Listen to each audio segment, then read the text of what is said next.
Hey guys, so I have this sleeve and it's a compression sleeve and I've been wanting one, so I'm going to show you guys kind of how it works and what it looks like. So it comes out and here it is, and I'm going to put it on my arm here to show you guys how it works. I mean, it comes with the instructions of kind of how it works, and it's a copper ion compression arm sleeve.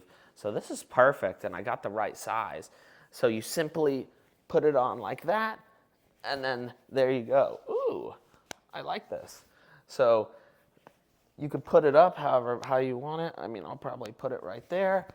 And then there we go. Now I got my sleeve here, and it's nice and thin too. Like, I would definitely wear this if I'm running or working out. This is perfect for me, and it's super thin. I mean, and it fits perfectly on me. I got the large here, but it looks good. I mean, this is a nice compression sleeve, and I could totally see myself running with it. So this is perfect, and it was super easy to put on and then to take off just like that.